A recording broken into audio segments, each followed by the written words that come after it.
আপনি দেখেন যে ওয়ার্ল্ড ক্রিকেটে কিন্তু সবাই বেশি দিন মানে একটা পর্যায়ে কিন্তু সবারই রিটায়ারমেন্ট আসতে হয় এবং সবাই ক্রিকেট ছেড়ে দিতে হয়। দেখেন যে ওয়ার্ল্ড ক্রিকেটে প্রত্যেকটা টিমেই কিন্তু এরকম আছে রিপ্লেসমেন্ট। আমার কাছে মনে হয় যে আপনি যেটা বললেন যে সবাই তো আর সারা জীবন খেলবে না। সাকিব ভাই যখন থাকবে না তখন হয়তো আমার রোলটা আরো বেশি ইম্পর্টেন্ট হয়ে থাকবে টিমের জন্য। দেখেন যে টেস্ট ক্রিকেটে কিন্তু সবসময় চ্যালেঞ্জ, প্রত্যেকটা সেশন বলেন, প্রত্যেকটা বল বলেন, ওভার বলেন, সবটাই চ্যালেঞ্জ থাকে একটা ব্যাটারের জন্য, একটা বলারের জন্য। বাট ইন্ডিয়ার ক্ষেত্রে যেটা, অবশ্যই ইন্ডিয়া অনেক বড় টিম, ওদের বোলাররা অনেক ভালো এবং ব্যাটসম্যানরাও অনেক ভালো ব্যাটসম্যান এবং ওদের যে উইকেটটা থাকে। বাট এর আগে আমরা খেলেছি, ওখানে টেস্ট ম্যাচ খেলেছি, আমাদের এক্সপিরিয়েন্স আছে যে ওইখানে উইকেট সম্পর্কে কিরকম হবে। আমার কাছে মনে হয় যে উইকেট অনেক ভালো থাকবে এবং আশা করি যদি আমরা যে কমিটমেন্টে আছি, যেভাবে খেলছি, এভাবে যদি থাকি, রেজাল্ট না চিন্তা করে যদি পারফর্ম করার চেষ্টা করি, end of the day result কিন্তু তখন আসে। আপনি দেখেন যে একটা টিমে যদি দুইটা অলরাউন্ডার খেলে, এটা টিমের জন্য অনেক অ্যাডভান্টেজ থাকে। আর যেহেতু আমার ব্যাটিংটা ভালো হচ্ছে, প্রথম দিকে শুরুতে আমার ব্যাটিংটা টিম ওরকম পাইনি, আমি বলার হিসাবেই খেলেছি।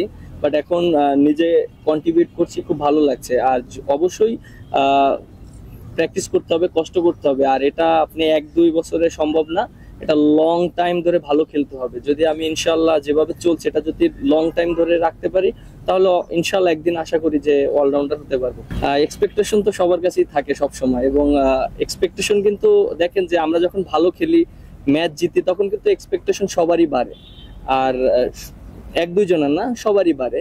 সো সবারই এক্সপেকটেশন থাকবে, বাট এক্সপেকটেশনের জায়গায় আমরা ভালো খেলাটা ইম্পর্টেন্ট। এবং আমরা যেভাবে প্রিপারেশন নিয়েছি এর আগে এবং আমরা যেভাবে নিচ্ছি, আমরা যদি পারফর্ম করতে পারি তাহলে আমাদের নিজেদেরও এক্সপেকটেশনটা ভালো থাকবে এবং রেজাল্টটাও আসবে। হ্যাঁ, একটা টিমে যদি ট্যালেন্টাররা কন্ট্রিবিউট করতে পারে একটা ব্যাটসম্যানকে, তাহলে একটা টিমের একটা মূল স্ট্রেংথ। আপনি দেখেন যে আমরা যে পাকিস্তানে ম্যাচ জিতেছি, আমাদের টেলেন্ডার থেকে কিন্তু অনেক সাপোর্ট এসেছে।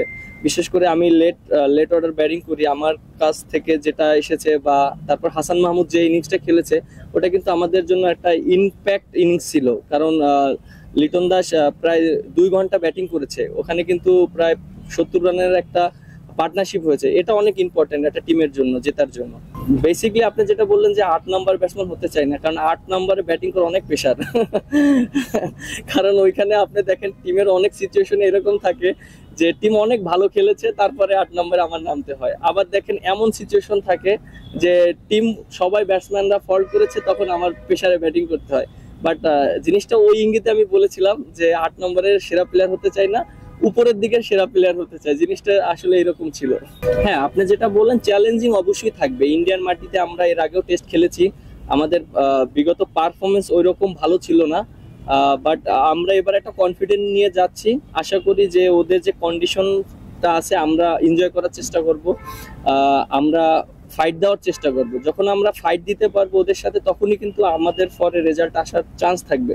সো আমাদের প্ল্যানিংটাই এটাই যে আমরা যেন ওদের সাথে ফাইট দিতে পারি। হ্যাঁ, অবশ্যই আমাদের এখন টিমের ভিতরে মেন্টালি সবারই অনেক হ্যাপি আছে এবং সবাই খুব ভালো একটা শেপে আছে। বিশেষ করে ব্যাটাররা, বলাররা, তারা খুব ভালোভাবে খেলছে।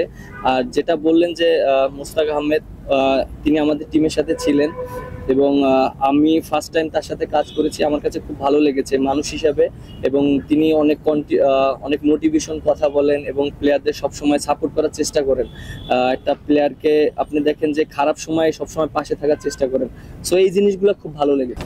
না, দেখলাম যে গতকালকে ইন্ডিয়ার টিম ঘোষণা করেছে এবং অবশ্য প্রত্যেকটা সিরিজই চ্যালেঞ্জিং।